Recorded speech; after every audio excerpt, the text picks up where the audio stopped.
Amin. Shalom. Ya, puji Tuhan, memang sedang banyak yang batuk ya. Batuk, tenggorokan juga bermasalah ya tadi Mbak Ari. Tapi Mbak Ari suaranya serak-serak saja tetap bagus ya. Luar biasa ya. Terima kasih Mbak Ari dan teman-teman yang sudah memimpin kita dalam puji-pujian.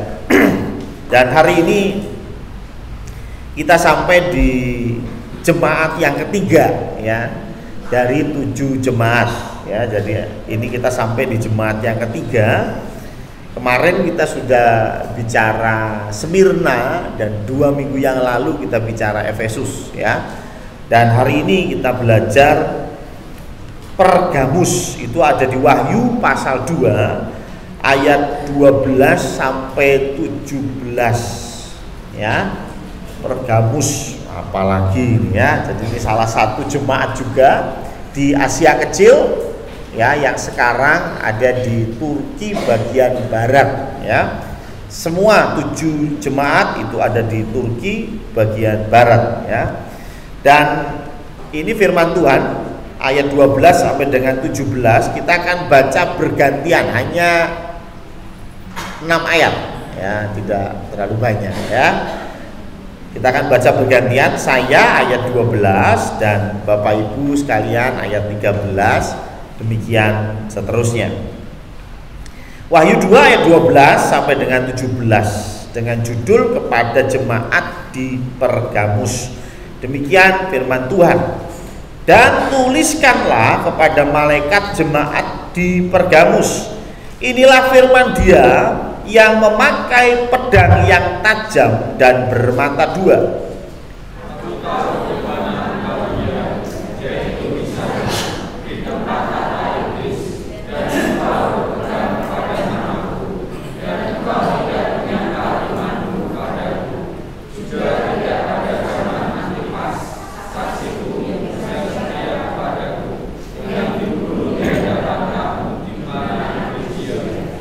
Tetapi aku mempunyai beberapa keberatan terhadap engkau. Di antaramu ada beberapa orang yang menganut ajaran Bileam, yang memberi nasihat kepada Balak untuk menyesatkan orang Israel, supaya mereka makan persembahan berhala dan berbuat zina.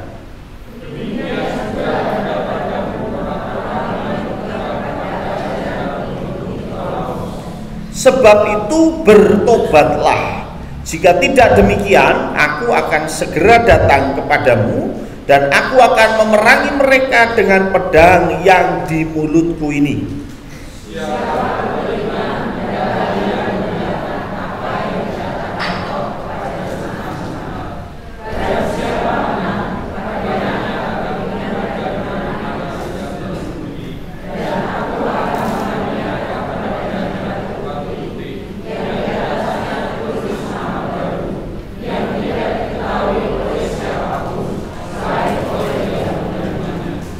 Amin ya. Sebetulnya kalau membahas Pergamus itu panjang, bahkan mungkin bisa 2 sesi ya. Kalau saya biasa khotbah 1 jam ya. Kayaknya kalau Pergamus mau dibahas semua bisa 2 jam lebih ya. Artinya ya nggak mungkin kalau dalam 1 sesi selesai gitu ya. Dan apalagi saya sudah dikasih bocoran dari teman-teman Tunas ya.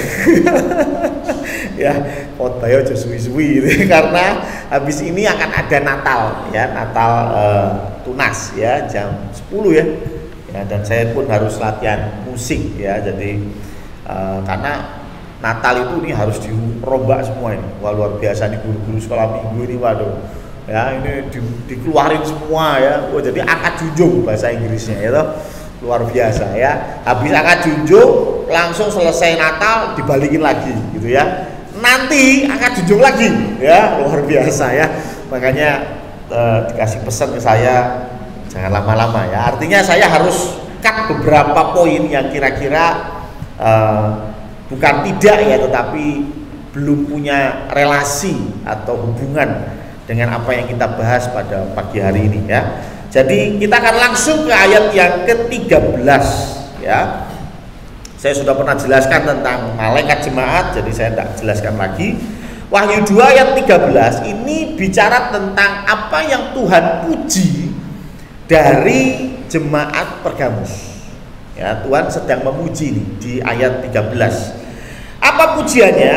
Aku tahu di mana engkau diam, yaitu di sana, di tempat tahta iblis.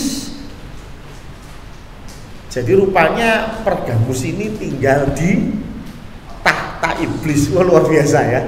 Apa maksud tahta iblis? Ya, tentu ini tidak berarti bahwa iblis cuma ada di Pergamus. Di Condrokusumo ada nggak? Amin ya, amin. Tapi rupanya ada loh ya, ada ya. Di Condrokusumo juga ada ya. Jadi rupanya ini bukan bicara tentang satu tempat yang dalam arti kata hanya di situ ada kerajaan iblis secara literal. Tetapi tahta iblis itu karena Pergamus ini sebuah kota yang dibangun di atas gunung. Bukit tinggi ya, bukan gunung ya. Bukit yang kira-kira tingginya 240 meter. Gunungnya tinggi. Kalau Bapak Ibu punya kesempatan ke sana, naik ke atas saja, kita pakai cable car. Ya, nggak bisa jalan, bisa sih, tapi capek ya. Jadi naiknya cukup tinggi sampai ada cable car untuk bawa kita ke kota Pergamus. Ya, saya sempat nanya, ya, terus ini airnya dari mana? Ya, guide di sana bilang, oh dari bawah Pak, airnya dari bawah. Duh, dari bawah dinaikin ke atas. Iya, pakai apa? Rupanya mereka punya banyak budak yang hanya tugasnya bawa air dari bawah, ada sungai, dibawa naik ke atas setinggi 240 meter. Bayangin ya, luar biasa ya budaknya ini, kasihan maksud saya. Ya, bangun tidur, ini kerjanya ngangkut air ya, kurang lebih, bayangkan. Jadi rupanya ini satu kota yang ada di atas bukit, tinggi 240 meter dari bawah ya, bukan dari permukaan laut. Dan di atas itu ada satu tempat pemujaan dewa Zeus. Ada yang tahu dewa Zeus siapa? Dalam mitologi Yunani ada banyak dewa, ya, macam-macam, dewa Aries, Aphrodite gitu ya. Semua pekerjaan bahkan ada dewanya. Ya, Hermes, Hermes, ya, itu juga nama dewa. Ya, itu semua dewa-dewa Yunani. Dan ada satu dewa yang jadi pemimpin para dewa. Namanya dewa Zeus, ya. Kalau nonton film Thor yang apa, Love and Thunder ya, itu Zeus digambarkan pakai rok ya. Kalau lihat filmnya ya. Jadi rupanya Zeus ini pemimpin daripada para dewa ya. Nah, mereka punya, Pergamus ini punya satu tempat penyembahan dewa Zeus yang sangat tinggi. Ada beberapa mengatakan tingginya kurang lebih 20 meter. Tinggi loh, 20 meter tuh loh, 3 lantai 4 lantai ya. Ada patung Zeus duduk di atas kursi begitu. Ini tentang penyembahan dewa Zeus. Sekarang patung itu ada di Jerman karena memang yang arkeolog yang menggali itu dari Jerman dan mereka membawa itu ke Jerman ya. Sekarang sudah nggak ada di situ, tapi saya dikasih tahu tempatnya di sini. Ya, wah, satu tempat yang menghadap ke bawah dan saya bisa bayangkan ada patung setinggi 20 meter. Wah, itu dari bawah itu kelihatan ini tahtanya Zeus, ngerti ya? Makanya Tuhan Yesus bilang di sana itu tempat tahta iblis. Kalau ada satu tempat monumen yang sangat besar dan masih berfungsi, logikanya orang di sana pasti menyembah Zeus. Betul toh? Kalau satu kota ada masjid yang besar sekali dan ada banyak masjid, ya berarti kesimpulannya kota itu mayoritas Muslim, kan begitu ya?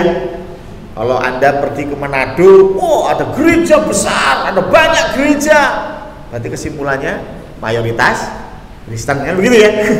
Artinya kalau ada tahta Zeus di sana, ada penyembahan untuk Zeus di sana, maka dapat disimpulkan bahwa mayoritas di sana menyembah dewa Zeus, ya, menyembah dewa Zeus dan tentu dewa-dewa yang lain. Ada beberapa mitologi tentang cerita ini, bagaimana orang Pergamus pernah menang dari sebuah peperangan dan mereka menganggap ini karena Zeus, ya, maka dari itu mereka berterima kasih kepada dewa Zeus dan bikin patung yang besar tadi, ya.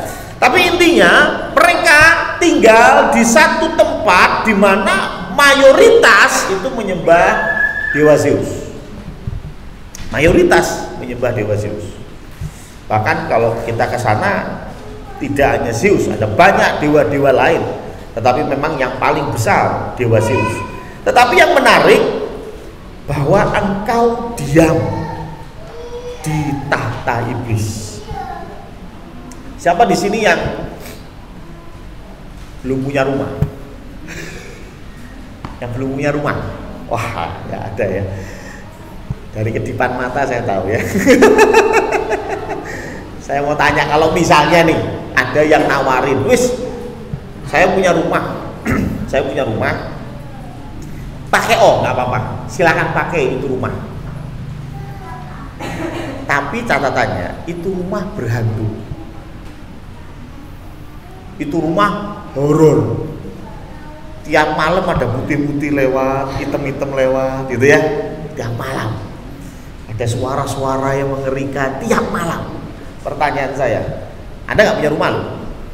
Mau disuruh tinggal di situ? Mau ya? Mau ya?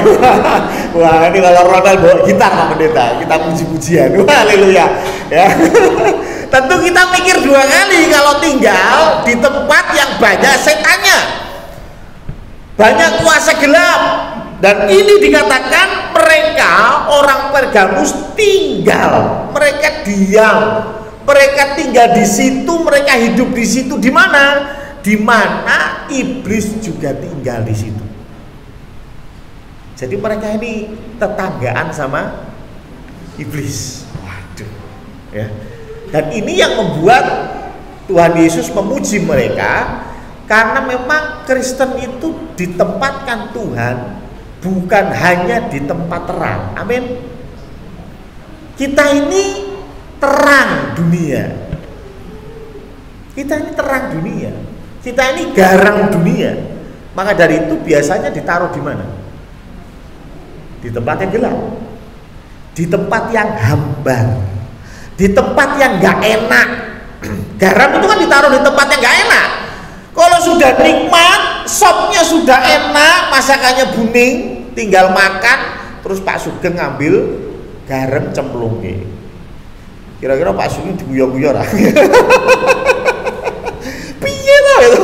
Wis enak kok, betul ya? Kalau sudah enak, ngapain ditambah garam? Tapi kalau masakannya masih amburadul, kurang asin, nah, oke lah, Pak Sugeng masuk ke dapur, ambil garam, betul ya?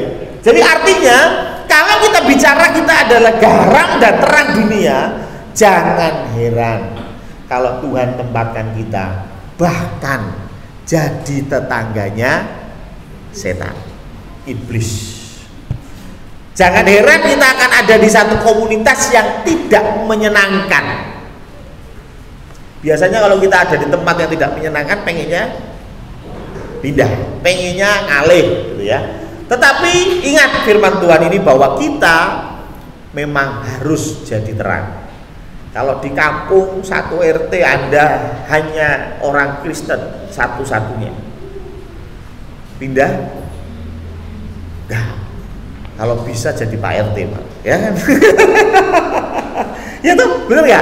Jadi terang, jadi garam, jadi berkat dimanapun engkau ada. Jangan terus gara-gara tuh Pak Pendeta, saya di RT itu cuma Kristen satu-satunya Pak Pendeta, udah. Terus yos males lah mau pertemuan kampung ya males, kerja bakti rasa-rasa, loh biar satu-satunya Kristen tapi malah nggak pernah kumpul sama tonggone, terus piye? Betul? Padahal Tuhan tempatkan kita di tempat-tempat seperti itu untuk menjadi berkat. Makanya saya pernah bilang, jadi saya itu gampang, jadi Anda itu sulit. Jadi saya gampang. Kenapa? Loh, saya pergi sampai mana-mana menyampaikan firman Tuhan, yang tak sampaikan pendengarnya siapa? Orang Kristen, gitu. Saya pergi ke Jakarta suruh khotbah di sana, yang dengerin siapa? Orang Kristen. Saya bilang shalom, semua jawab shalom, wah asik gitu. Ya, ladang saya lebih gampang karena saya sudah jelas titelnya. Saya ada di ladang yang mana, orang panggil saya untuk khotbah pun pasti di hadapan orang Kristen. Sejauh ini saya nggak pernah disuruh khotbah di dalam masjid misalnya, nggak pernah. Ya belum, ya mungkin besok pernah ya, tapi belum sejauh ini ya. Saya selalu khotbah di hadapan orang Kristen. Saya selalu menyampaikan firman Tuhan di hadapan orang Kristen. Tapi bagaimana dengan Anda? Pelayanan Anda bukan di gereja tok. Ketika Anda pulang ke rumah, tetangga kanan kiri, itu jemaatmu. Ya, tetangga kanan kiri yang tiap hari mabuk, itu dombamu ya. Ya, tetangga kanan kiri depan belakang yang suka ribut suami istri, ya saling memberi dan saling menerima, ya toh? Memberi piring, ya toh? Memberi panci, gitu kan ya. Nah, itu dombamu. Ya.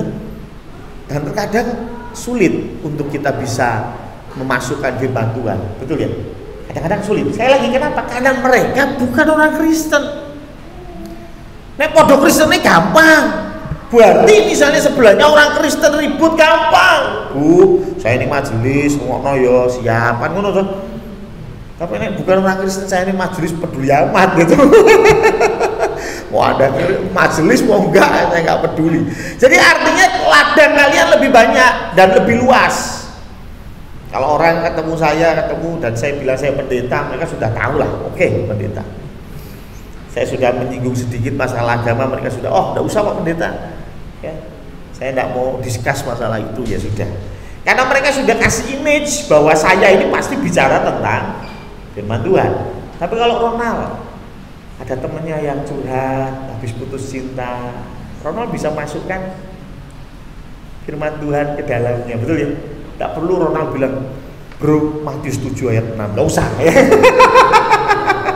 Nggak usah ya. Selipkan dulu nilai-nilai Kristen di situ, gitu ya. Kalau ada temanmu yang sedang bermasalah, berikan nasihat yang sesuai dengan firman Tuhan. Itu dulu, ya toh. Saya punya teman, dia tiap hari posting di Facebook. Sudah kelihatan lah kalau namanya posting di Facebook, usianya tahu lah. Ya iyalah Pak, kalau yang kita mah Instagram, yoi, ya kan. Tapi ini Facebook, jadi Anda bisa memperkirakan lah ya anaknya berapa ya.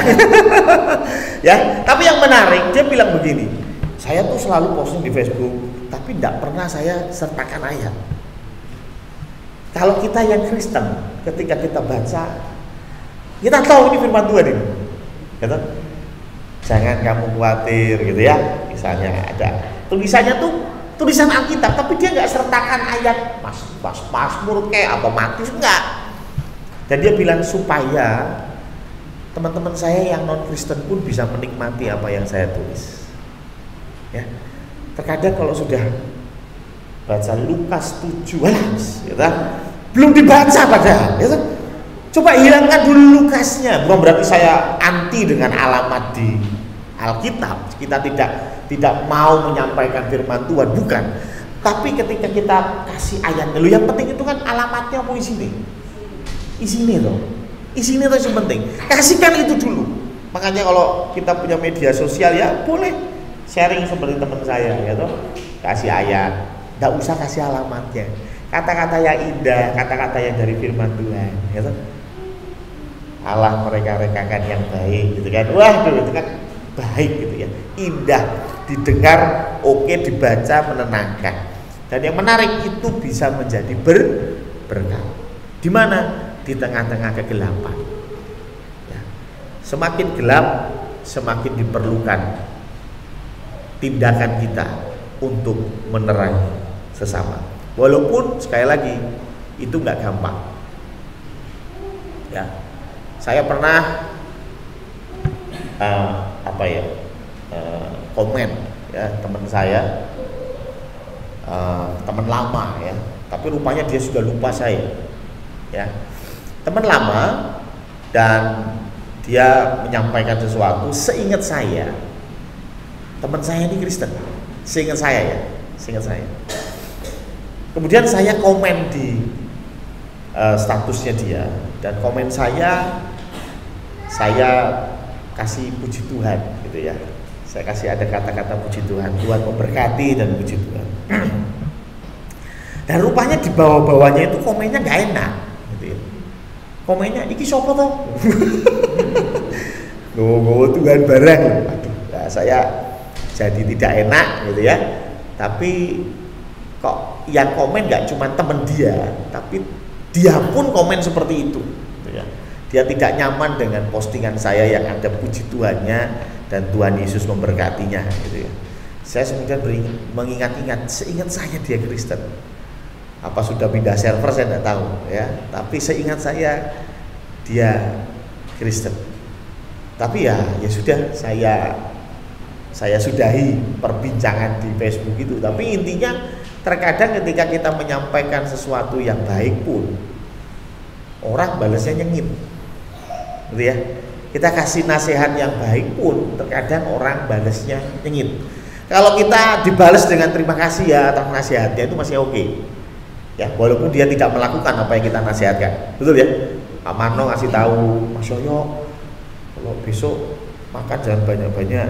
Saya bilang gimana gitu toh, tapi besok makan banyak lagi gitu. ya Pak Mano rada jengkel, tapi kan ya nggak apa-apa lah saya ngomongnya terima kasih kan begitu ya. Tapi kalau Pak Mano bilang, Mas Yoyo ini makannya jangan banyak-banyak, lambe-lambeku weteng-wetengku urusan apa nih. Maaf ya, contoh kan udah nyengit ya, Pak Mano udah jengkel ki, wong iki gitu. Kejak madu itu, kita sudah memberikan yang terbaik, kita sudah tanda kutip berusaha menjadi terang, berusaha menjadi garam. Tetapi ketahuilah kalau kita berada di tahta iblis, ketika kita berbuat baik akan ada banyak penolak ya. Orang-orang yang mulai bersih-bersih di pemerintahan banyak musuhnya, banyak ya. Tapi kalau sama-sama kotor aman ya. Aman ya, tidak ada banyak masalah. Tapi ketika kita mulai berkata kebenaran di tengah-tengah ketidakbenaran, ini masalah. Kalau kita bicara tidak benar di tengah-tengah ketidakbenaran, it's okay. Ketika kita bicara benar di tengah kebenaran, itu juga oke. Ya jadi masalah kalau kita ngomong kebenaran di tengah-tengah ketidakbenaran. Makanya saya juga concern kepada anak-anak remaja ya, bagaimana bahasa-bahasa di YouTube ya, itu kadang-kadang kita melihatnya itu sesuatu yang normal, tetapi sebetulnya itu nggak normal. Anak-anak remaja pasti tahu di YouTube, di apa sih yang sebentar itu real ya, real ya, apa TikTok atau apalah itu ya namanya. Itu kadang-kadang ada bahasa-bahasa yang mohon maaf kasar ya, lagi ngobrol gitu, podcast ngobrol, tahu-tahu keluar kata-kata binatang ya, dan itu jadi sebuah tren kalau saya lihat ya. Kalau saya lihat ini semakin banyak yang seperti itu. Coba bayangkan di tengah-tengah anak-anak remaja yang bahasa sehari-harinya kasar seperti itu, dan anak kita tetap belajar berbahasa sopan, berat. Padahal sih bener sih di, ya sih sopan pun mau, tapi berat gak? Berat. Hal yang sama ketika kita berada di tahta iblis dan Tuhan menuntut kita menjadi terang dan garam, itu berat. Tetapi hal yang berat itu membuat Tuhan memuji kita. Senang dipuji Tuhan atau senang dipuji Pak Pendeta? Mbak Ari suaranya bagus, saya ngomong. Ya mungkin Mbak Ari kelepek-kelepek tapi ya cuma 20% ya. Betul ya. Tapi kalau Tuhan yang ngomong gimana Mbak Ari? Wih luar biasa, betul ya. Pujian itu memang hebat, tetapi yang jauh lebih penting dari mana pujian itu datang. Ada seorang pianis di tahun 1900, sebelum 1900 ya, abad 19. Itu biasanya pakainya musik klasik ya, Beethoven dan lain sebagainya. Dia konser di sebuah teater, dan ketika dia main musik, wah, semua orang tepuk tangan. Wah, luar biasa. Dia nggak puas, ya. Dia lihat ke penonton, semua tepuk tangan, dia nggak puas. Dia main lebih hebat lagi. Wah, lebih hebat lagi dia main. Setelah dia main lebih hebat lagi, dia lihat ke penonton, semua penonton berdiri dan tepuk tangan. Saking bagusnya. Wah.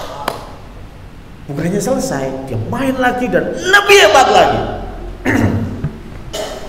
Dia lihat ke penonton dan akhirnya dia selesaikan permainan. Dan orang bertanya, kenapa Anda main sampai 3 kali lagu yang sama? Main 3 kali lagu yang sama. Dia bilang begini, ya saya menunggu ada apresiasi untuk saya. Loh, bukankah sudah? Ketika Anda main pertama kali, semua orang tepuk tangan. Terus Anda main lagi yang kedua, yang lebih bagus lagi, semua berdiri dan tepuk tangan. Bahkan yang ketiga pun mereka berdiri dan tepuk tangan. Untuk apa sampai 3 kali? Dia bilang begini, ketika saya melihat ke penonton, saya tidak melihat banyaknya orang, tapi saya melihat satu orang, yaitu guru saya. Kalau guru saya belum tepuk tangan, berarti belum bagus. Hebat ya. Dia nunggu sampai gurunya tepuk tangan. Kalau yang lain tepuk tangan, ya mereka gak ngerti musik. Ya, mereka gak ngerti musik buat apa. Tapi kalau saya main musik dan yang kasih pujian adalah guru saya, itu bermakna buatku. Orang bergamus berat hidupnya. Mereka harus jadi terang, jadi garam di tengah-tengah tahta iblis. Tetapi yang menarik, pujian daripada Tuhan, pujian dari guru mereka. Dan saya yakin ini yang paling membuat kita bahagia. Benar nggak? Kalau suami kita bilang, wah, engkau istri yang hebat. Kalau istri bilang, engkau suami yang hebat. Oke sih, mungkin kelepek-kelepek 80%, ya kan? Tapi kalau Tuhan sendiri yang bilang, kamu seorang istri yang hebat. Wow. Ya. Betul nggak? Suamimu bilang kamu istri yang hebat, suamimu belum tahu apa yang kau lakukan semuanya, ya. Ya, yang suamimu lihat hanya yang engkau biarkan kelihatan, betul kan? Tapi Tuhan melihat dari dalam hati. Ketika Tuhan berkata, engkau suami yang hebat, engkau istri yang hebat, itu jauh lebih penting dari semua pujian yang ada di dunia. Yang kedua, apa pujian Tuhan Yesus yang kedua? Dan engkau berpegang kepada namaku, dan engkau tidak menyangkal imanmu kepadaku, juga tidak pada zaman Antipas, saksiku yang setia kepadaku, yang dibunuh di hadapan kamu, di mana iblis diam. Jadi yang kedua, Tuhan memuji kesetiaan jemaat Pergamus. Dan kesetiaannya itu bukan kesetiaan embel-embel remeh-temeh, KW, bukan. Ini kesetiaan yang luar biasa, karena Tuhan bilang apa? Zaman Antipas, saksiku, yang dibunuh di hadapan kamu. Oke lah, kita sering dengar ya. Saya pun berkali-kali cerita tentang bagaimana orang-orang yang harus mati demi mempertahankan iman. Saya pernah cerita yang namanya Markus, itu matinya di Alexandria. Ya, Markus, penulis Injil Markus, itu badannya diikat, dicantolnya di kuda, kemudian kudanya suruh lari, dan Markus harus terseret di jalan sampai dia mati. Oke, kita dengar itu, tapi hanya dengar. Coba kalau Anda lihat di depan mata Anda sendiri, ada orang Kristen satu gereja duduk sebelahan mati dengan cara seperti itu. Masih setia? Ya, kalau saya bicara tentang Markus, Anda kan bilang, oh itu kan 2000 tahun yang lalu dan adanya di Alexandria. Ya. Tapi coba bayangkan, selepas ibadah ini, tiba-tiba di depan saya ditangkap, dan di depan mata Anda, saya digantung di depan gereja. Gara-gara saya Kristen. Bayangkan. Saya digantung pun tidak dengan RIP, rest in peace, enggak. Saya digantung dengan kejat-kejat. Orang digantung itu kejat-kejat, karena napasnya kan terputus. Saya mati di depan situ, digantung. Dan di depan situ ada ribuan orang. Kira-kira kalau Aldo ditanya, kamu Kristen? Kamu Kristen? Pendetamu baru digantung loh, ya. Pendetamu baru digantung di depan situ loh. Baru saja di depan Aldo lihat saya digantung. Lalu Aldo ditanya, kamu Kristen? Gak usah jawab. Saya mau menggambarkan betapa sulitnya kesetiaan yang mereka pegang. Kesetiaan yang mereka pegang ini kesetiaan yang gak main-main. Ya, kalau Anda setia, ya gimana ya, keluarga besar Kristen semua ke gereja, suami saya Kristen, anak-anak Kristen, ya saya ke gereja, ya setia. Oke, saya bilang Anda setia, betul setia. Cuman ya dibandingkan dengan kesetiaan orang Pergamus, beda bro, beda. Makanya Tuhan mengutip, ini si Antipas ini dibunuh di hadapan kamu, jelas di hadapan kamu. Ini kesetiaan yang berbeda.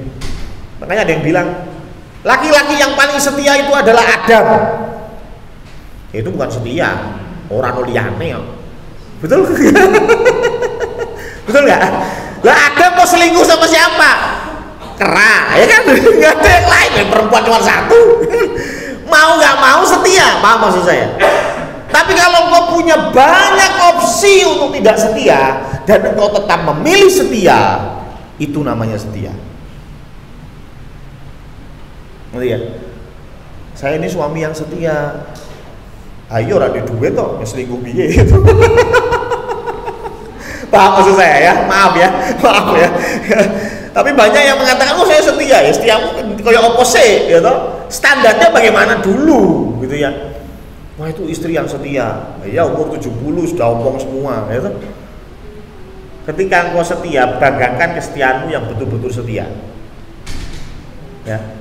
Saya setia ke gereja. Nah, iya, AC-nya berjalan dengan baik, ya toh? Kondisinya enak, ujiannya oke, musiknya indah. Coba bayangkan, bayangkan. Gereja kita gereja yang kecil. Jemaat paling 20 orang. Yang main musik itu doang. Ya kan 20 orang yang main musik paling ya itu lagi gitu ya. Ya yang main musik aduh ya, besok aduh lagi, nggak ada yang lain ya kan. Yang main musik ya itu doang. Gerejanya kecil, 20 orang, mayoritas petani yang mungkin pendapatannya nggak terlalu banyak. Lupakan AC, lupakan kipas angin, bahkan pintu pun nggak ada kuncinya karena nggak punya uang untuk beli kunci. Gerejanya sempit, di depan gang, parkir aja susah. Masih setia? Ngerti ya maksud saya? Masih setia? Kalau kau setia dengan gereja dengan berkata, oh Tuhan saya itu senang di Gia Condongkusumo. Kenapa? Tiap Natal bagi sembako. Ya, tiap Natal itu, weh, kita makan-makan, bro. Ya, kalau dia Condro, aku setia. Ya, pokoknya mati urip nih, Condro jos pokoknya, ya. Tapi ketika ditanya, why, kenapa kamu setia? Yang keluar yang baik-baik saja. Sorry ya, saya menghargai kesetiaan kalian. Tapi Tuhan beda. Tuhan beda. Tuhan nggak berkata, oh, kau setia karena kau datang ke gereja tiap minggu. Nah,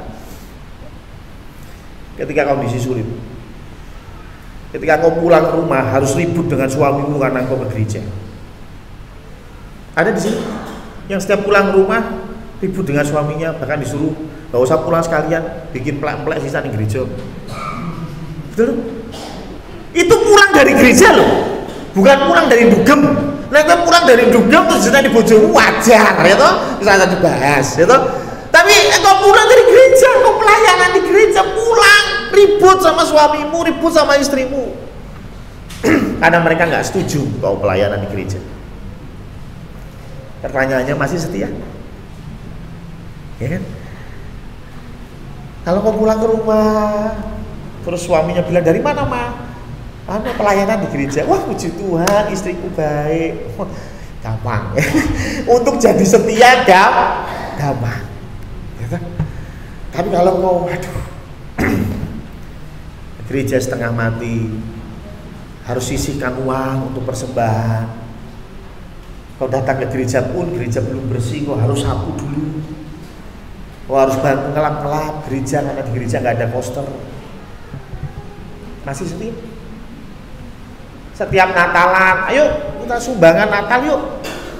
Ayo bikin amplop persembahan Natal.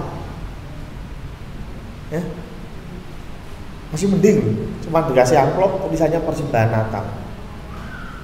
Ada gereja yang bahkan persembahan Natal 100.000 per orang. Lu ada loh. Ada loh. Majelisnya, contohnya majelisnya misalnya Pak Danu, datang ke rumah-rumah. Rumahnya Pak Tri. Pak Tri berapa orang? 4, Pak Danu 400. Pertanyaan saya, maaf ya, masih setia? Masih setia? Atau mulai berpikir, ini forumnya pindah wae itu. Sini-sini duit. Sini-sini duit, aku wis pelayanan, wis WL, wis main musik. Cek panitia Natal bisa, ya jadi tetep duit, keluar duit lagi. Apa yang aku dapat dari gereja? Nah itu. Ya. Seringnya kita bertanya begitu ya. Kenapa? Karena kita minta enaknya aja. Kita minta, kita dilayani. Ini I'm coming ya. I'm coming ini artinya aku teko gitu. Saya datang. Dan ini tema Natal kemarin sore ya Bu, sama besok juga ya? Nanti juga ya? Nanti juga. Jadi temanya ya. Siapa yang ngomong saya datang? Aku datang. Tuhan Yesus yang ngomong. Bukan saya, Tuhan Yesus ngomong. Yang menarik, Tuhan bilang apa? Aku datang bukan untuk dilayani, tapi aku datang untuk melayani. Lah kita datang ke gereja itu motivasinya apa? Ya, untuk dilayani, untuk semuanya didapatkan. Kalau sakit nanti Pak Pendeta datang doain, gitu. Atau Anda mau melayani? Itu pertanyaan. Dan ini yang membedakan Anda punya kesetiaan yang kualitas baik atau kesetiaan yang kualitas buruk. Tuhan memuji jemaat Pergamus. Karena apa? Karena ada satu orang dibunuh di depan mata mereka. Itu berat Bapak Ibu. Melihat itu berat. Nek mau diceritani orang apa-apa, tapi melihat langsung itu berat. Dan mereka tetap setia. Karena itu jemaat Condro Kusumo, ayo kita tetap setia. Sekalipun AC gak ada, sekalipun gerejanya sudah mulai bocor, ayo kita tetap setia kepada Tuhan. Ada dua yang Tuhan puji. Yang pertama adalah bagaimana mereka tinggal di tahta iblis. Yang kedua, bagaimana mereka tetap setia. Sebetulnya saya mau masuk ke dalam apa yang menjadi keberatan Tuhan Yesus, ya. Tapi karena waktunya 15 menit, ya. Saya udah 45 menit ya, Masya Allah. Saya cepat saja, ya. Ayat 14. Saya cepat saja supaya tidak terlalu lama. Tetapi aku mempunyai beberapa keberatan terhadap engkau. Jadi ini kritiknya Tuhan Yesus. Di antaramu ada beberapa orang yang menganut ajaran Bileam dan memberi nasihat kepada Balak untuk menyesatkan orang Israel supaya mereka makan persembahan berhala dan berbuat zina. Demikian juga ada padamu orang-orang yang berpegang kepada ajaran pengikut Nikolaus. Sebab itu bertobatlah. Jadi ada dua yang dikritik oleh Tuhan. Yang pertama ada yang berpegang pada ajaran Bileam. Dan yang kedua ada yang berpegang kepada ajaran pengikut Nikolaus.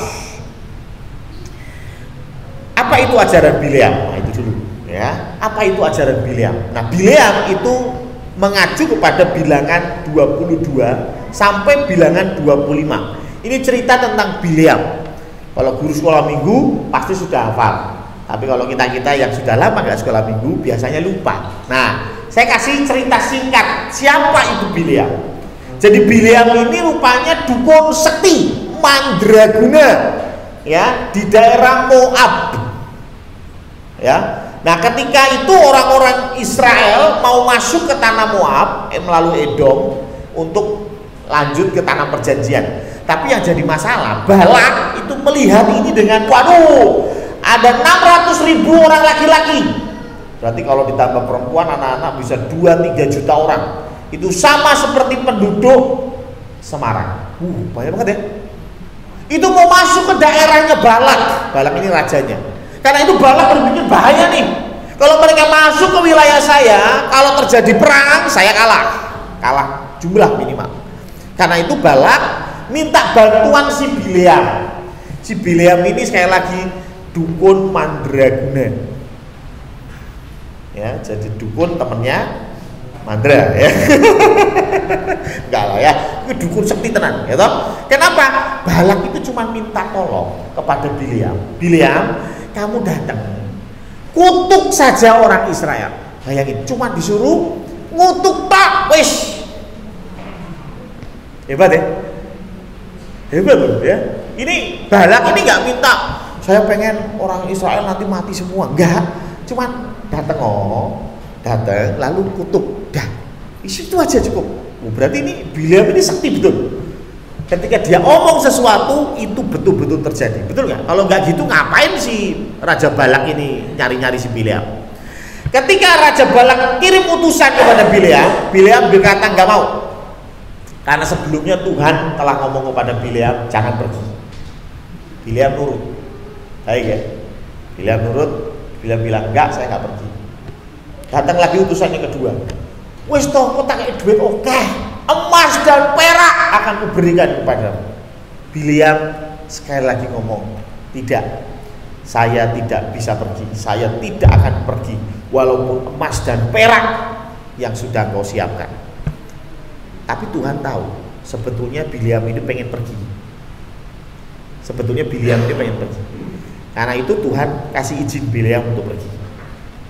Pergilah Bileam dengan ada cerita keledai yang bisa bicara ya. Bileam naik keledai dan ketika sampai di jalan keledainya nggak mau maju gitu ya. Ternyata di depan ada malaikat Tuhan yang siap mau membunuh. Makanya si keledai ini nggak mau maju gitu ya. Jadi makanya binatang itu punya insting yang lebih baik daripada manusia ya. Biasanya gunung meletus itu kan ya, monyet dan teman-temannya udah minggir duluan ya. Manusianya delongap gitu. Binatangnya udah pergi duluan ya. Manusia delongap kebeldosan kena wedhus gembel. Itu kan itu ya biasanya yang terjadi ya kan. Binatang sudah tahu. Nah, rupanya keledai juga gitu ya. Intinya begitulah ceritanya Keledai bisa bicara nih, tanya Mbak Ari ya. Nah, sampailah si Bileam ini sampai kepada perkemahan orang Israel. Dia naik ke atas bukit dan dia mau mengutuk orang Israel. Tapi yang keluar berkat. Balak ngamuk. Piye tuh? Loh, kamu tuh tak bayar, kamu tak suruh kesini tuh untuk mengutuk, malah memberkati. Sekali lagi, hati Bileam sebetulnya pengen mengutuk. Bileam ngomong, yo wes gini weh raja, pindah tempat yo. Nah, mungkin Tuhan ini rusoi, ya, rusoi mulutku, makanya yuk pindah tempat yang gak ada Tuhannya. Oke, pindah tempat. Balik lagi, yang tadinya mau ngutuk jadi memberkati sampai 3 kali selesai. Ceritanya kelihatannya selesai.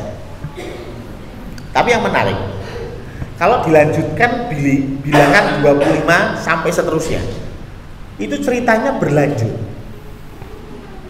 Berlanjutnya di mana? Coba kita lihat di bilangan 25 ayat 1, 2, dan 3. Israel menyembah Baal Peor. Ini tempatnya si Baal Peor itu sesembahannya si orang Moab ya.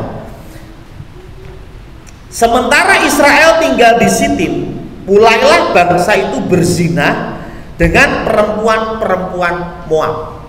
Ingat ya, ini kondisinya di Moab ya. Tadi raja Moab, si Bileam itu juga orang Moab ya, dukun gitu ya.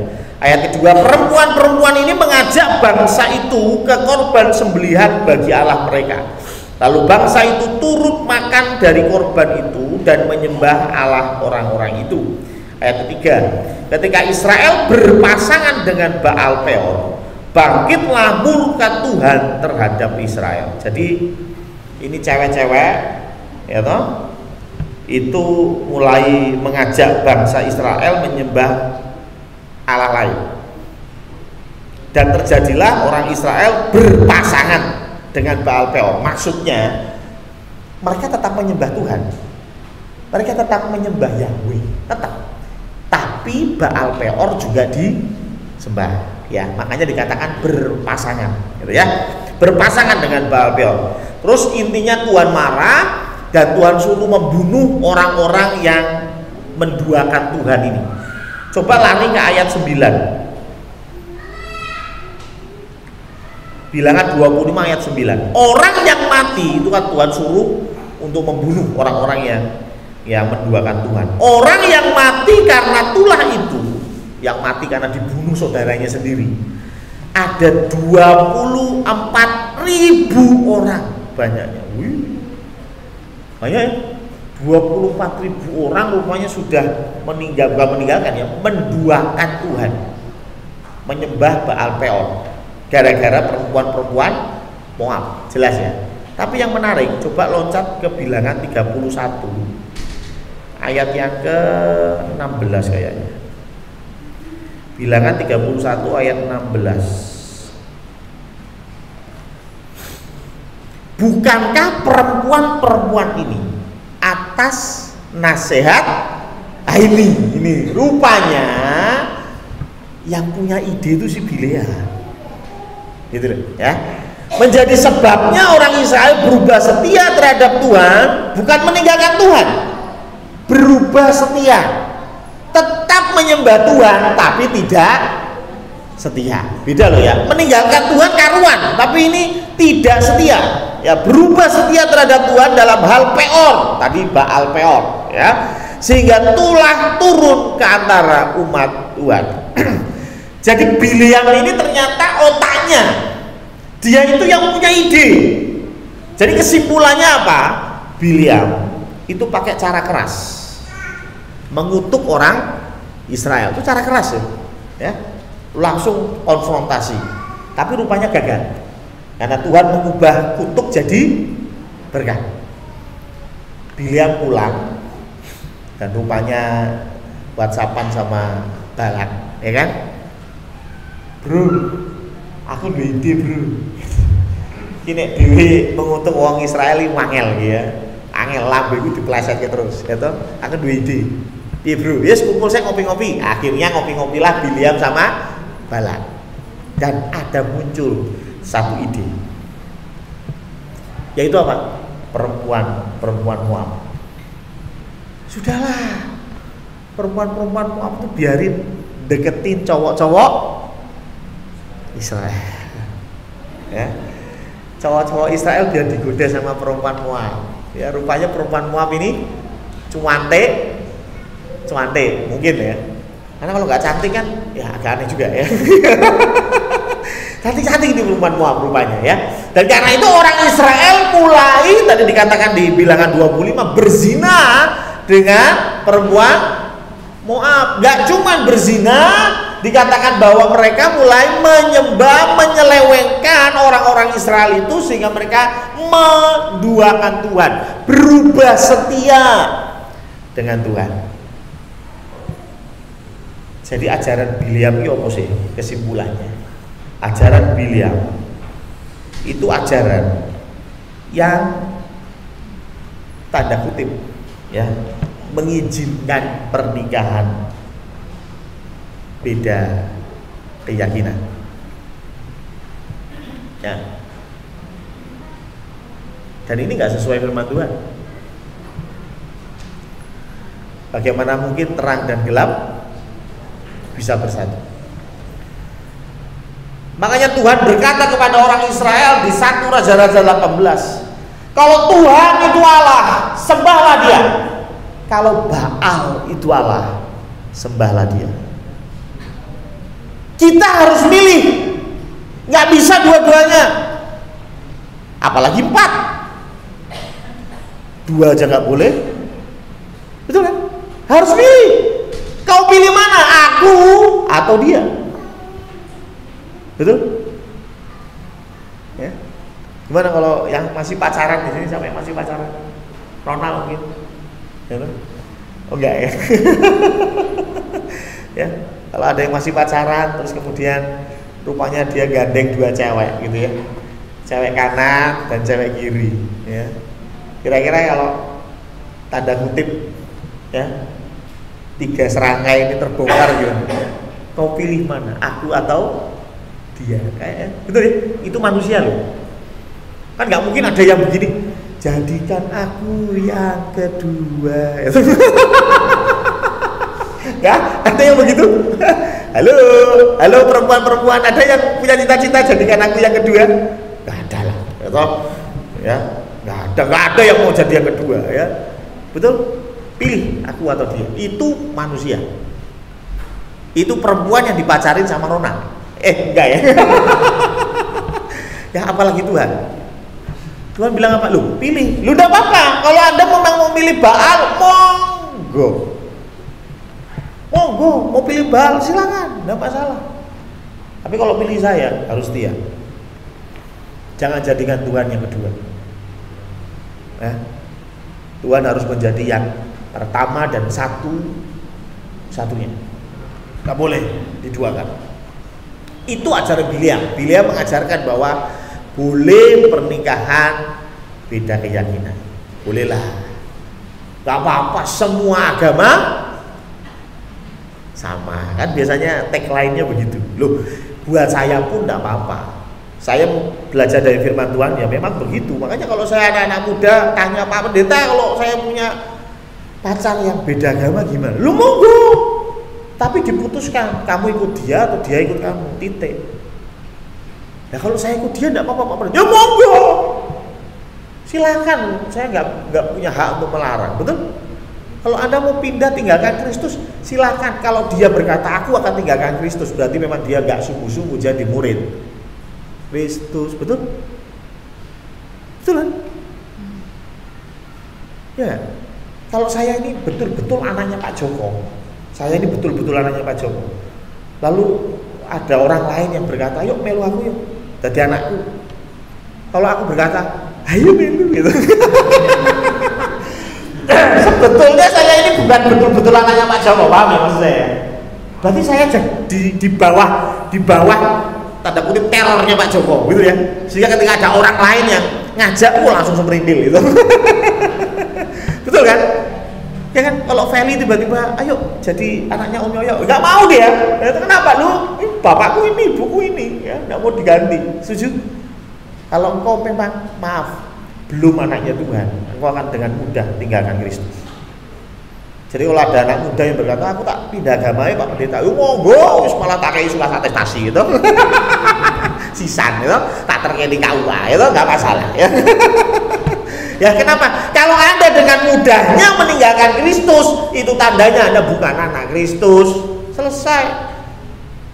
Mana ada anaknya yang dengan rela hati meninggalkan orang tuanya?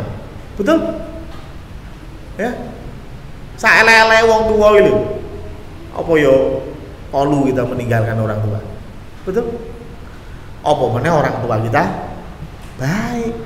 Dia bapak yang baik. Bapakmu yang di dunia, bapakmu yang jahat saja tahu memberi yang terbaik, apalagi bapakmu yang di surga, bapak yang baik.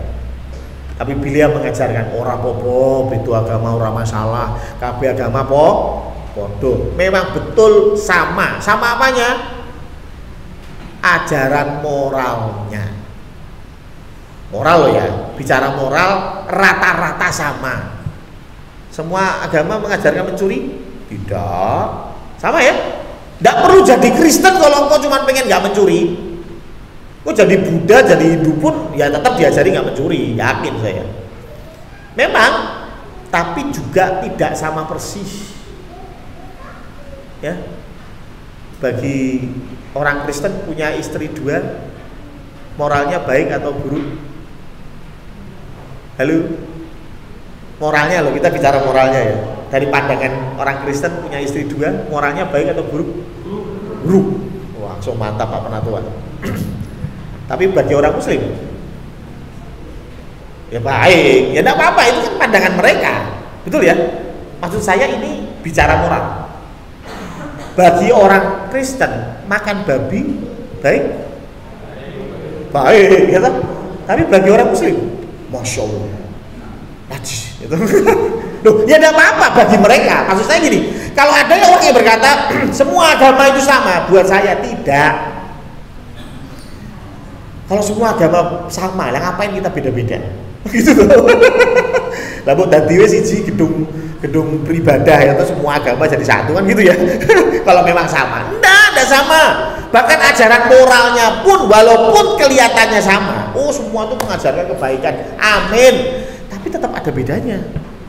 Buat kita makan babi oke. Okay. Buat teman-teman Muslim, wah itu nggak baik. Buat mereka punya istri 2, oke. Okay. Buat kita, oh itu nggak baik. Loh, sama toh? Hanya masalah beda pandangan saja, betul ya? Artinya moral pun beda. Jadi jangan pernah kita berkata, semua agama sama. Enggak. Tapi kalau memang Anda mau pindah agama, monggo. Kalau buat saya, jujur, buat saya silahkan. Bukan saya terus berarti orang gondeli. Lah ngapain gondeli wong si dudu anak itu kan? Betul? Malah nambahin ruwet di gereja. Ya? Ya kan, menambah ruwet gitu. Nah, ajaran Bileam ini perlu kita sikapi betul. Karena kita sekarang mulai bersinggungan juga seperti zaman itu. Pergamus bersinggungan dengan banyak kepercayaan. Sehingga muncul teori ora apa-apa, nikah beda agama ora apa-apa. Tetapi kita sebagai anak Kristen harus paham itu. Kalau mau sama Tuhan, ya wis lurune melu Tuhan. Nek ora ya ora apa-apa, melu ngono kabeh. Ya. Yang jadi tugas kita sebagai orang tua mungkin kasih tahu kepada anak mana yang benar. Jangan kita bilang semua agama sama saja. Oh beda nak, agama Kristen begini nak. Nek kamu mau pindah agama lain, ya monggo, tapi pelajari dulu agama yang akan kamu tuju. Kalau kamu pelajari agama itu dan menurutmu agama itu lebih baik dari agama Kristen yang saya kenalkan, yang papamu kenalkan, kamu melihat agama sana lebih baik, monggo. Betul ya? Tidak usah digondeli, nggak apa-apa. Yang penting tugasmu selesai, yaitu apa? Memberikan pengetahuan yang benar. Lah anak kita kan sudah besar, dia sudah bisa memilih pasangan hidupnya, masa nggak bisa memilih agamanya? Betul? Ya. Buat saya undang-undang Republik Indonesia masih oke. Tidak ada larangan untuk berpindah agama. Maka dari itu saya pun tidak melarang Anda berpindah agama. Tapi yang saya mau tekankan, pelajari. Jangan asal nyemplung goro-goro pacar. Jangan asal nyemplung goro-goro bucin. Ya. Pelajari dulu, kalau agama dia lebih baik menurutmu, lebih mantap, lebih jos, monggo. Bahkan ada yang bilang, nggak usah jadi Kristen, jadi Muslim aja. Loh, kok bisa? Oh, Kristen persembahannya berapa? 10% tuh. Oh, Muslim cuma 2,5%. Kalau bicara sama Pak Ustadz kan begitu ya, ikut Pak Ustadz aja, cuma 2,5% diskon ya. Udah Kristen 10% loh, 10% loh, bayang no ya, pikir baik-baik gitu. Makanya buat saya monggo dicek, kalau memang kau betul-betul mantap pindah agama, monggo kerso. Pemerintah juga tidak melarang, masa saya melarang, monggo kerso. Tapi pesan saya, semua agama tidak sama, pasti beda, dan carilah perbedaannya. Bagaimana kau bisa mengenal dan mengetahui agama teman, agama tetanggamu, agama pacarmu, kalau kau tidak pernah belajar agamamu sendiri ya? Makanya saya kadang-kadang heran ketika ada orang Kristen nggak ngerti ajaran agamanya sendiri. Orang Kristen ditanya Tuhanku 1 apa 3, bingung jelas ke ya. Jangan pernah ada itu di Condrokusumo ya. Makanya saya senang anak-anaknya siapa Tunas itu, saya pernah menguji mereka di lantai 2 di Yerusalem. Tak tanyain tentang Trinitas, mereka bisa menjawab dengan luar biasa ya. Mereka bisa menjawab luar biasa ya. Bahkan ada yang bertanya, Pak Pendeta, apakah setiap orang yang percaya pasti selamat? Oh ya pasti, tapi percayanya level apa gitu ya. Hanya level di bibir, aku bersaksi Tuhan Yesus adalah anak Allah yang hidup, aku bersaksi Paulus adalah Rasul Tuhan. Apakah begitu terus langsung percaya? Langsung masuk surga? Nah itu percaya di bibir. Nah kuwi akeh tunggale, ya toh? Pacarmu ngomongnya aku tidak bisa hidup tanpamu. Tapi begitu putus, mati enggak?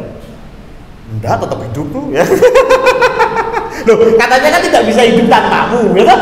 Berarti harusnya kalau putus cinta mati dong, ya kan? Rupanya tidak mati-mati, kan? Berarti bohong, ya kan? Nah, artinya percaya sama Tuhan yang betul-betul percaya yang bahkan mengubah cara pandang kita, ya. Itu ajaran Biliam kita sudah belajar. Yang kedua, yang terakhir, tambah cepat. Ajarannya Nikolaus. Siapa itu Nikolaus? Nikolaus itu salah satu dari 7 diaken. Ya, ini levelnya sama seperti Stefanus. Kisah Para Rasul 6 ayat 5 ya. Ini bicara tentang Nikolaus, dan Nikolaus itu bukan Nikolausnya yang sesat. Karena Wahyu 2 itu berkata bahwa demikian juga orang-orang berpegang kepada ajaran pengikut Nikolaus. Jadi rupanya ajarannya itu bukan dari Nikolaus, tapi dari pengikutnya Nikolaus ya. Nikolaus tetap baik, tetap oke, tapi rupanya pengikutnya ini yang mulai menyimpang. Nah, ini memang sulit dicari di Alkitab, tidak ada referensi tentang apa ajaran Nikolaus ya. Pengikut Nikolaus itu ajarannya apa, tapi beberapa buku referensi yang saya tahu menjelaskan bahwa ajaran pengikut Nikolaus ini begini, tidak masalah berdosa, berbuat dosa, karena nanti Tuhan akan ampuni. Nah ini ajaran Nikolaus intinya. Sekali lagi tidak ada di Alkitab, ya kita bisa mengamini, tapi kalau nggak mengamini pun nggak apa-apa, karena sekali lagi ini bukan bersumber dari Alkitab. Apa yang saya baca itu Nikolaus ini ajarannya adalah bahwa kalau kita berbuat dosa, tanda kutip bahkan dengan sengaja, itu tidak apa-apa. Toh Tuhan Yesus mengampuni. Ini sering yang terjadi ya. Saya pernah ditanya, ada satu orang bertanya kepada saya, Pak Pendeta, kakak saya itu pacarnya Muslim. Nah terus dia itu pengen nikah. Ayo bagus lah. Nah, cuman ikut muslim. Ya ora apa-apa. Jawabnya gitu ya. Tapi gini, aku tanya ke kakakku, kamu mau pindah agama tak? Oh, enggak lah, aku tetap ikut Tuhan. Ya nanti pindah dulu KUA, nah setelah nanti nikah, ya saya balik Kristen. Gimana pandangan Anda? Gak apa-apa loh, saya tetap anak Tuhan, gitu. Nah, cuma kan pacar saya bukan Kristen nih. Nah, saya jadi muslim dulu aja, nanti ke KUA, habis nikah ya saya balik ke gereja, saya tetap anak Tuhan. Jadi, iki persis ajaran Nikolaus. Nanti ya. Ini persis. Bahkan dosanya pun sudah di setting. Dosanya sudah direncanakan dengan baik ya. Dosanya sudah direncanakan ya. Bayangkan ya. Betapa ngawurnya pandangan seperti ini. Betul ya? Sama seperti suami istri, kemudian suaminya bilang, wis ora apa-apa aku selingkuh, kok tekan omah ya bojoku ngampuni. Kira-kira piye bojone? Ya, enggak dibawain golok itu udah puji Tuhan. Ya. Apalagi kau main-main sama Tuhan. Tuhan, aku tak pindah dulu. Nanti kalau urusan selesai, nah nanti saya balik lagi. Tenang aja Tuhan, saya balik lagi. Lah kok Tuhan ini, aduh, ya apa cem-cemanmu apa piye gitu. Loh, Tuhan itu pasanganmu yang sah atau bukan gitu loh maksud saya, ya toh? Lah kan ono perlu netok balik Tuhan Yesus. Ya toh, nek sana lebih enak kok ikut sana. Oh nanti tenang aja Tuhan, saya balik. Don't worry, aku tak balik karena saya percaya ikut Tuhan masuk surga. Nah, cuman ini urusannya dunia nih beresin dulu. Begitu kan? Saya pernah cerita ke Anda ya, ada pegawai negeri itu tanya ke saya. Umur 50-an lebih loh ini, tanya ke saya. Tanyanya sama, Pak Pendeta, saya itu susah naik pangkat. Sebentar lagi kan saya pensiun, Pak. Ya 2 tahun lagi lah saya pensiun. Nah, kalau saya pindah agama, itu nanti bisa naik pangkat, Pak. Nanti kalau naik pangkat kan, maaf, itu kan gajinya naik, Pak. Nanti pas pensiun lumayan, Pak. Ya. Nah terus jangan khawatir, Pak, nanti perpulangnya nambah, Pak. Ya, ya, gitu ya. Itu teman saya di Jakarta nanya saya begitu. Nanti setelah saya pensiun, saya balik lagi Kristen. Ya, jangan khawatir Pak, perpulangnya nanti nambah, ya toh, gajinya nambah. Saya cuma mikirin biar pensiunnya rada lumayan dulu Pak. Boleh nggak Pak? Iya jawaban Anda. Yesus mau lah ya. Tuhan Yesus ki buat apa loh intinya, ya toh? Itu kekasihmu yang satu-satunya, pasanganmu, suamimu, istrimu yang satu-satunya, apa cem-ceman ngono tok ya? Bener nggak? Ini kata-kata Nikolaus itu nggak enak banget. Kita bisa berbuat dosa seenak udel, nanti kita minta ampun sama Tuhan, Tuhan pasti ampun. Saya berharap tidak ada pemikiran seperti itu di gereja ini. Ya, memang dalam ayat sebelumnya dikatakan beberapa orang, jadi nggak semua jemaat punya pemikiran seperti ini. Tetapi kita harus sepakat bahwa tidak boleh ada pemikiran seperti ini. Tidak boleh ada pemikiran seperti Bileam tadi, tidak boleh. Dan tugas kita mengingatkan satu dengan yang lain. Terkadang kita keliru, ya toh? Terkadang kita miss, terkadang kita berpikir seperti ini. Tugas kita, nggak cuma saya, Bapak Ibu. Ya mungkin Bapak Ibu yang dengar, ya toh? Mbak Ana ngomong piye, ya Febri ngomong piye, wah, ya toh? Kalau memang kita perlu luruskan, karena ini tanggung jawab seluruh jemaat. Ya. Kita ini saudara dalam Tuhan, bukan hanya tanggung jawab saya. Kalau ada salah satu yang tanda kutip maaf keluar dari jalur Tuhan, nggak harus saya yang mengingatkan. Ricky boleh, Pak Sugeng boleh ingatkan. Dan kalian sudah tahu kebenarannya. Jangan pernah ada ajaran Bileam dan ajaran pengikut Nikolaus di gereja kita. Amin. Mari kita tundukkan kepala. Kita berdoa. Tuhan Allah Bapa kami, terima kasih Tuhan. Kami bersyukur ketika kami tetap setia sampai dengan hari ini. Sekalipun kami berada di tempat yang tidak nyaman, sekalipun gereja kami anggap tidak nyaman, tetapi kami tetap setia, dan itu tentunya menyukakan hati Tuhan. Kami juga berdoa, Tuhan, ampuni kami ketika kami secara tidak sadar kami memiliki pemikiran-pemikiran Biliam, secara tidak sadar kami memiliki pemikiran-pemikiran pengikut Nikolaus. Ampuni kami Tuhan, dan biarlah kami semakin serius berjalan bersama Tuhan, semakin serius ikut Tuhan, semakin serius menjadi pasangan Tuhan, sehingga kami bisa menempatkan diri sebagai pasangan yang setia, pasangan yang tidak mau mendukakan hati kekasih kami, yaitu Tuhan Yesus Kristus. Terima kasih Tuhan, hamba-Mu sudah selesai berbicara, dan biarlah Engkau yang sempurnakan. Dan di dalam nama Tuhan Yesus Kristus kami berdoa. Amin.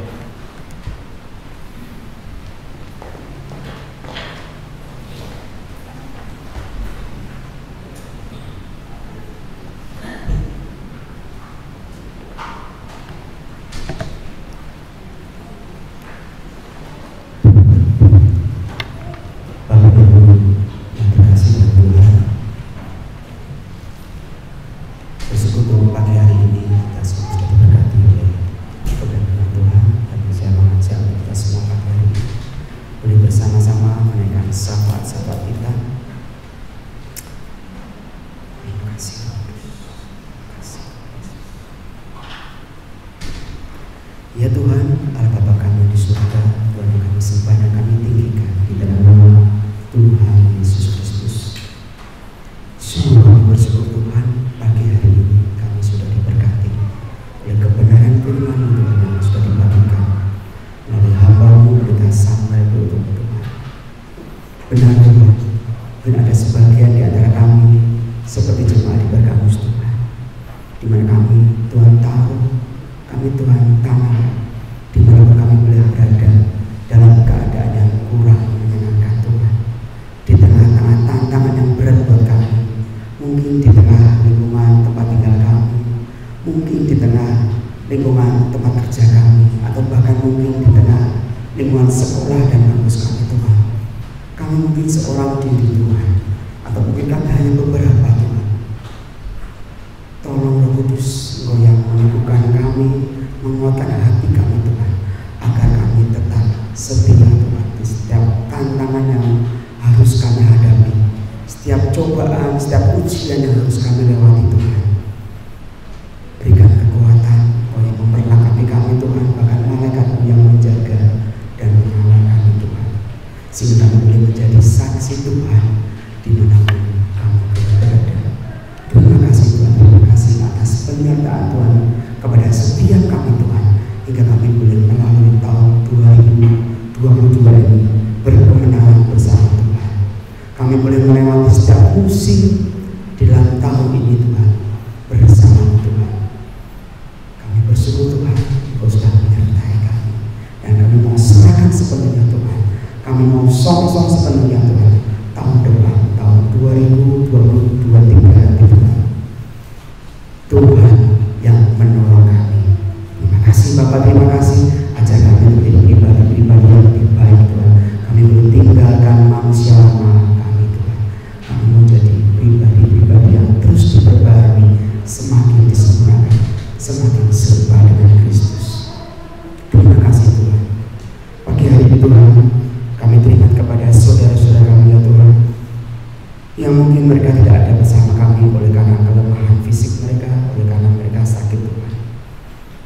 Tuhan, kalau Engkau pagi hari ini sudah menolong dan menyertai kami telah percaya Tuhan pun juga ada bersama mereka, saudara-saudara yang saat ini sedang sakit dan lemah fisik. Terima kasih karunia dari tempat maha tinggi turun atas mereka Tuhan, menolong mereka Tuhan, melalui keluarga mereka Tuhan, memelihara mereka Tuhan, apapun yang mereka perlukan Tuhan akan cukupkan. Pakai mereka Tuhan menjadi kepanjangan tangan Tuhan di dalam merawat dan menjaga mereka. Terima kasih Bapak, terima kasih. Kami juga berdoa Tuhan untuk setiap kami Tuhan, pakai kami Tuhan, agar kami pun boleh merangkul banyak jiwa Tuhan melalui orang-orang yang ada di sekitar kami ini dulu, orang-orang terdekat kami Tuhan, keluarga kami, teman kami Tuhan, sehingga mereka boleh saksikan Kristus hidup di dalam kami Tuhan, sehingga banyak jiwa-jiwa baru yang nantinya boleh hadir bersama-sama kami dalam setiap ibadah yang kami adakan Tuhan. Kami juga berdoa untuk setiap Tuhan yang memperlengkapi mereka, Tuhan yang menolong mereka, menyertai mereka dalam setiap tantangan dan rintangan yang mereka hadapi, sehingga mereka boleh berkemenangan di dalam Kristus. Bapak Saudara, kami juga berdoa bangsa dan negara kami di tengah kepemimpinan Bapak Joko Widodo beserta jajaran kabinet yang ada, dan pemerintahan pusat sampai dengan pemerintahan yang terkecil sekalipun tingkat kelurahan, RW dan RT. Mari Bapak boleh memilih mereka Tuhan. Kami percaya Tuhan sudah turut serta dalam mereka boleh memimpin setiap kami, memimpin setiap bawahan mereka Tuhan. Beri mereka hati-hati yang takut akan Tuhan, hati-hati yang tidak memikirkan kepentingan pribadi dan keluarga mereka, tetapi mereka memiliki hati-hati yang memikirkan kepentingan banyak orang bagi kesejahteraan bersama. Terima kasih Bapak, terima kasih, sehingga setiap mereka boleh Tuhan menuangkan kebijakan-kebijakan yang berujung bagi kemakmuran, bagi kesejahteraan banyak orang di negeri kita. Terima kasih Bapak, terima kasih. Kami juga berdoa Tuhan untuk panitia hari baru Tuhan. Kami bersyukur Tuhan, Engkau sudah menyertai kami, panitia baru yang ada Tuhan. Dari setiap event-event yang sudah kami selenggarakan, kami percaya Tuhan ada 2 event yang belum kami kerjakan, tapi kami percaya juga event Natal dan event yang tutup tahun itu Tuhan pun juga akan menolong kami, sehingga kami boleh selesaikan kepanitiaan ini dengan indah bersama Tuhan. Kami berdoa Tuhan untuk kebutuhan dana yang masih perlukan Tuhan. Tuhan yang akan mencukupkan dengan cara-cara heran terlebih dahulu untuk memakai setiap kami jemaat di tempat ini Tuhan menjadi sarana bagi kemuliaan nama Tuhan melalui persembahan yang silakan dan diberikan di tempat ini untuk menyukseskan setiap rangkaian acara hari baru nanti Tuhan. Memberkati setiap tangan-tangan yang sudah memberi dengan sukacita Tuhan. Berkat tempat yang hati itu pun turun atas setiap mereka yang sudah memberi dengan hati yang penuh ucapan syukur. Bapak Saudara, kami juga berdoa untuk rencana kami untuk pembukaan TK Alfa dan Pos B Tuhan. Bahwa kami tidak bisa melakukan sesuatu tanpa pertolongan Tuhan. Untuk rangkaian acara rangkaian pembukaan TK Alfa dan Pos B ini pun Tuhan kami serahkan ke tangan Tuhan. Ya Tuhan yang merendah, Tuhan yang menyiapkan segala sesuatunya, Tuhan yang menyediakan setiap dana yang kami butuhkan. Kami berdoa Tuhan, kami berdoa Tuhan. Dan biarlah Tuhan melalui apa yang sudah kami rancangkan ini Tuhan, Tuhan memberkatinya. Terima kasih Bapak, terima kasih. Kami serahkan doa, permohonan dan ucapan syukur kami Tuhan di dalam nama Tuhan kami Yesus Kristus. Haleluya. Amin. Bapak Ibu sudah terkasih, mari kita akan menyimak warta jemaat yang sudah dibagikan melalui grup WA yang ada, atau mungkin kalau Bapak Ibu nanti sempat ngambil di depan, kita akan sampaikan untuk warta khusus. Minggu ini merupakan minggu kedua di bulan Desember, di mana jemaat masih diberi kesempatan untuk memberikan persepuluhan, dan marilah kita akan memberinya dan percaya bahwa Allah akan melimpahkan berkatnya untuk kita semua. Kemudian yang kedua, telah dibuka pendaftaran baptisan akhir yang akan diselenggarakan pada saat ibadah Paskah 2023. Bagi Bapak Ibu Saudara yang ingin mendaftarkan diri dapat menghubungi Bapak Pendeta Samuel Wiyotono.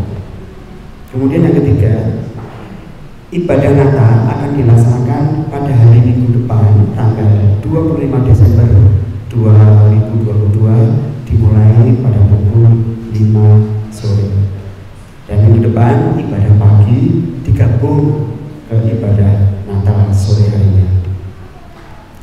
Mari kita akan menginjak ke warta berikutnya.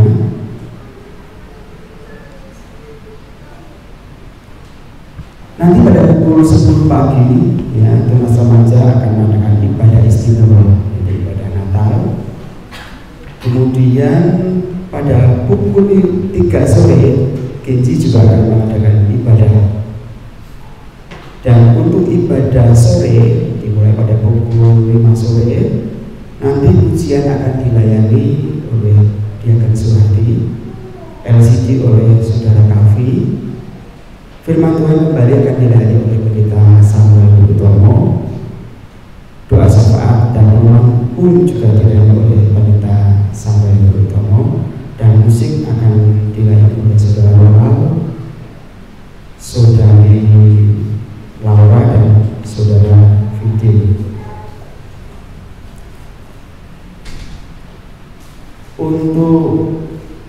informasi keuangan Bapak Ibu bisa simak langsung di dalam warta yang ada.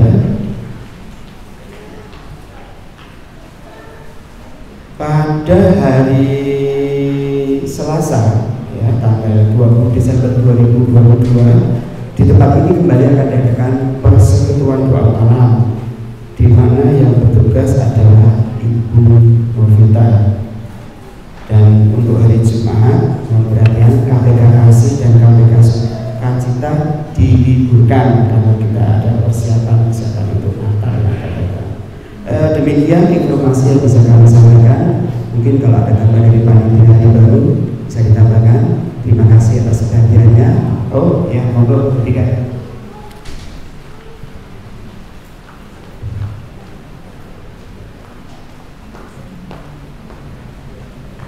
Shalom, selamat pagi Bapak Ibu yang dikasih Tuhan. Yang saya mengingatkan saja karena kita sudah mau persiapan untuk retreat di tanggal 31 Desember.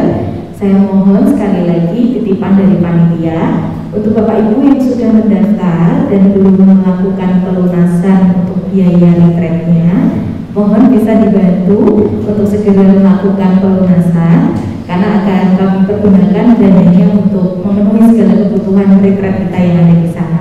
Seperti itu saja, karena dari sisi keuangan sudah sampaikan masih ada 16 orang, puji Tuhan. Ya, itu saja titipan dari panitia. Semoga bisa bermanfaat bagi Bapak Ibu. Terima kasih, Tuhan Yesus memberkati. Ya, terima kasih tambahannya, Bu Tika. Tim musik bisa masuk di depan sama UBL. Saya tambahkan, yang pertama adalah untuk hari, bukan saya tambahkan ya, saya pertegas ya. Natal tanggal 25 Desember kita ibadahnya sore. Ya, jadi Natal 25 Desember minggu depan kita ibadahnya jam 5 sore. Pagi tidak ada. Ya, sekali lagi pagi tidak ada.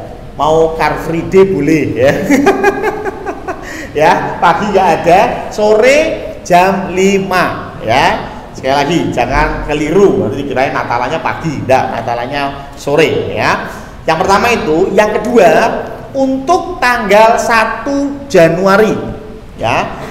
Karena ada teman-teman yang ikut retreat itu hari Sabtu sampai hari Minggu ya.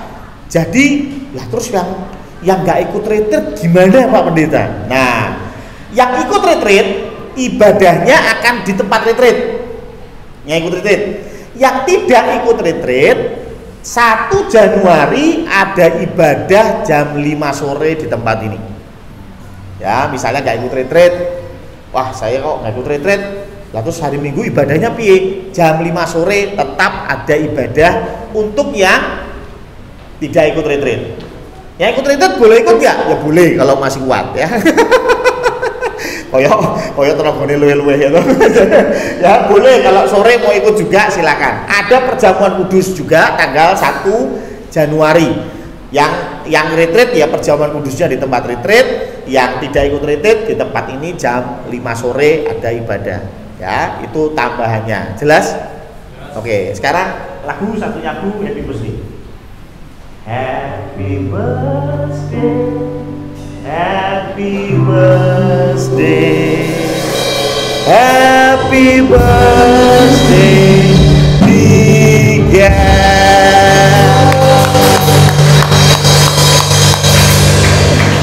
Selamat ulang tahun untuk Abigail ya. Ini yang keberapa? 17? Lebih lah, 27 paling nggak ya? Oke. belum ya.